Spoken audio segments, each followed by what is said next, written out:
Avis vascular centre మన దేశంలోనే the best varicose vein hospital.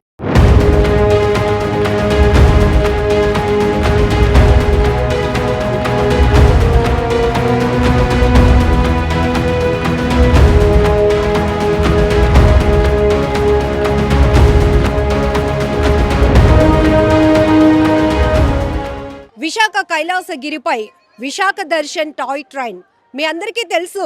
ఈ ట్రైన్లో ప్రయాణిస్తే కైలాసగిరి చుట్టూ సిటీ అందాలన్నిటి కూడా తిలకించవచ్చు. ఒక థ్రిల్ ఎక్స్పీరియన్స్ అనమాట. సో దీనికి వచ్చినటువంటి ఆ రెస్పాన్స్ స్పందన కూడా చాలా బాగుంటుంది.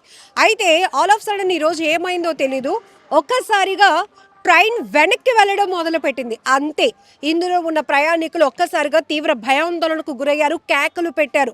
ఎందుకంటే అసలే ఎత్తైన కొండపై ఉన్నాం, అందులోనూ కైలాసగిరి కొండపై ఎక్కినటువంటి ఈ ట్రైన్ ముందుకు వెళ్లకుండా, బ్యూటీని చూపించకుండా భయం పెడుతోంది ఏంటి, వెనక్కి వెళ్తోంది ఏంటి అనేది అర్థం కాని పరిస్థితి.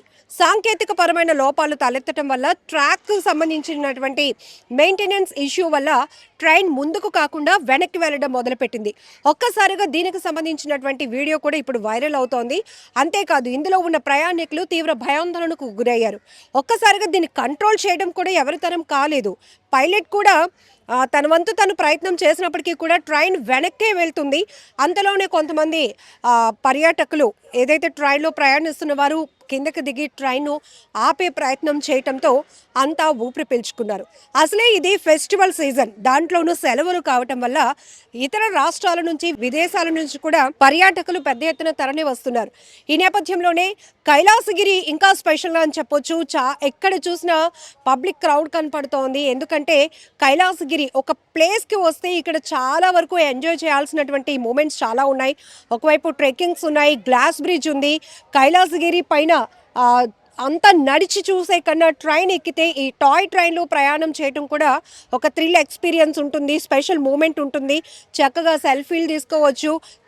కొండ చుట్టూ తిరుగుతూ ఉన్నటువంటి ఈ ట్రైన్లో ప్రయాణం వల్ల మొత్తం అటు బీచ్ కానీ వెనుక సైడ్ ఉన్నటువంటి మొత్తం సిటీని కూడా కవర్ చేయొచ్చు అనే ఉద్దేశంతో చిన్నపిల్లల నుంచి పెద్దవాళ్ళ వరకు ఈ టాయ్ ట్రైన్ ఎక్కడానికి ఎక్కువగా చాలా ఇంట్రెస్ట్ చూపిస్తారు. అలాంటిది రెగ్యులర్గా బాగానే ఉంటుంది. సో పర్యాటకంలో ఈ టాయ్ ట్రైన్ పాత్ర కూడా చాలా ఉంది. అయితే ఒక్కసారిగా ఈ ట్రైన్ వెనక్కి వెళ్ళటం వల్ల గుండె ఆగిపోయినంత పని అయిపోయింది ఇందులో ప్రయాణిస్తున్న వాళ్ళకు. ఎందుకంటే సినిమాల్లో చూసాం, తొడగొడితే ట్రైన్ వెనక్కి వెళ్ళటం, ఆగటం, ముందుకు పరిగెట్టడం ఇవన్నీ. బట్ రియల్ లైఫ్లో అందులోనూ ప్రయాణికులతో వెళ్తున్నటువంటి ఒక ట్రైన్ వెనక్కి వెళ్తోంది. టూరిజం ట్రైన్ అనేటప్పటికీ ఒక్కసారిగా అందరికీ వణుకు పుట్టింది అనమాట. మొత్తానికి పర్యాటకుల వాళ్ళే ఇనిషియేట్ తీసుకొని ట్రైన్ని ఆపడంతో పెద్ద ప్రమాదం తప్పింది. ఇప్పుడైతే కైలాసగిరిపై ఉన్నటువంటి విశాఖ దర్శన్ టాయ్ ట్రైన్ సేవలు ప్రస్తుతానికి నిలిపివేశారు. మెయింటెనెన్స్ వర్క్స్ జరుగుతున్నాయి. ట్రాక్ ఇష్యూస్ ఏదో ఉన్నాయని చెప్తున్నారు. కౌంటర్లో కూడా ఎవరు అందుబాటులో లేరు మాట్లాడడానికి, డీటెయిల్ ఇవ్వడానికి కూడా. ఎందుకంటే ఖచ్చితంగా చెప్పాలి, దీనికి మంచి డిమాండ్ ఉంది కాబట్టి చుట్టూ తిరగలేము, ట్రైన్ ఉంది అనుకున్నాము. ఇందులో అనౌన్స్మెంట్ కూడా చాలా బాగుంటుంది. ఎందుకంటే విశాఖ అందాలు చూడాలంటే టాయ్ ట్రైన్ని ఎక్స్పీరియన్స్ చేయండి అంటూ ఒక అనౌన్స్మెంట్ వస్తుంది. టికెట్ కౌంటర్ కూడా ఇక్కడే ఉంటుంది. మళ్ళీ ఈ ట్రైన్ ఒక ట్రిప్ వేసి వచ్చే వరకు కూడా చాలామంది వెయిట్ చేస్తూ ఉంటారు. ఎందుకంటే ఇది ఒక స్పెషల్, ఒక ప్రత్యేకమైన అనుభూతి ఈ ట్రైన్లో ప్రయాణం అనేది. బట్ ఒక్కసారిగా ఈరోజు ఈ ట్రైన్ కాస్త వెనక్కి వెళ్ళడం వల్ల, అంటే మెయింటెనెన్స్లో లోపం వల్ల, ట్రాక్ ఇష్యూ నడవటం వల్ల అది జారింది అంటున్నారు. సో ఏదేమైనప్పటికీ కూడా ఈ ట్రైన్ వెనక్కి వెళ్ళడంతో ఒక్కసారిగా ప్రయాణికుల గుండెలు జారినంత పని అయిపోయింది.